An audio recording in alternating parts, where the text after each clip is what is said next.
From Washington, this is VOA News.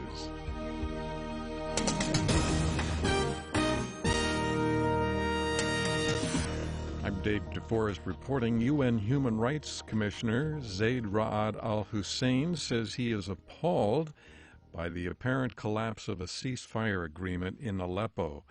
Zeid said the resumption of bombing by the Syrian government and their allies on the area packed with civilians is almost certainly a violation of international law and most likely constitutes a war crime. White House spokesman Josh Earnest expressed U.S. concern. It's heartbreaking. It's tragic when you see a government commit atrocities against its own people using the military might of the state. That is a failed government. Elsewhere in Syria, a U.S. general says Islamic State militants captured heavy weapons, possibly including air defense equipment, when they retook the Syrian town of Palmyra. Philippine President Rodrigo Duterte says he personally killed suspected drug traffickers during his two-decade tenure as mayor of the city of Davao.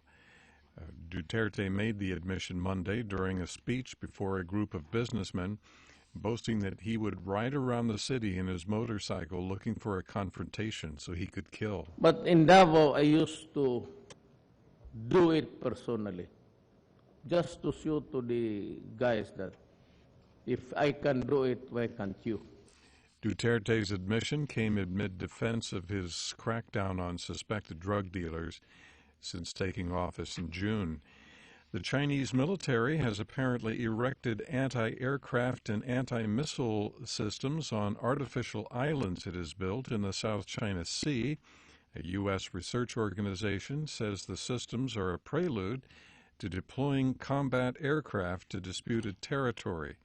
Asia Maritime Transparency Initiative Director Gregory Poling talked to VOA. This is VOA News. Donald Trump met Wednesday with leaders of some Silicon Valley companies trying to mend fences with corporate leaders who mostly supported Trump's opponent in the presidential election. I want to add that I'm here to help you folks do well. And you're doing well right now, and I'm very honored by the bounce. They're all talking about the bounce, so right now everybody in Israel has to like me at least a little bit. He was referring to the financial bounce in the stock market since his election. Trump spoke with the chief executives of tech companies such as Apple, IBM, Microsoft, Alphabet, and Intel. A new Gallup poll shows Americans are evenly split on the Donald Trump handling of his transition to the White House. 48% approve and 48% disapprove, a lower rating than Trump's three predecessors. His low ratings are largely due to opposition from Democrats. Only 17% of them approve of Trump's handling of the transition. U.S. central bank officials raised the key U.S. interest rate slightly Wednesday and said further increases will come at a gradual pace. Janet Yellen leads the Fed. The committee judged that a modest increase in the federal funds rate is appropriate in light of the solid progress we have seen toward our goals of maximum employment and 2% inflation. A quarter of a percentage point increase is still low by historic standards. It is the first rate increase in a year. During the recession, the U.S. Fed slashed the rates nearly to zero to boost economic growth. Russian President Vladimir Putin has been named the world's most powerful man for 2016 by Forbes magazine, the fourth straight year he has gained that position.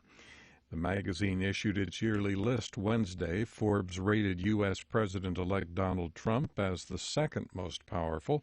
German Chancellor Angela Merkel was listed as third. China's Xi Jinping took fourth, and Pope Francis was fifth. Outgoing U.S. President Barack Obama dropped from number 2 last year to 48 this year. United Nations Chief Ban Ki-moon has condemned the takeover of Gambia's Electoral Commission offices by security forces and called on them to vacate the building immediately. A statement Wednesday from the Secretary General's spokesman also asked the Gambian military to take no further actions that could jeopardize a peaceful transfer of power in the West African nation. Two-thirds of health facilities in Nigeria's Borno state, the center of the Boko Haram insurgency, have either been destroyed or ceased to function.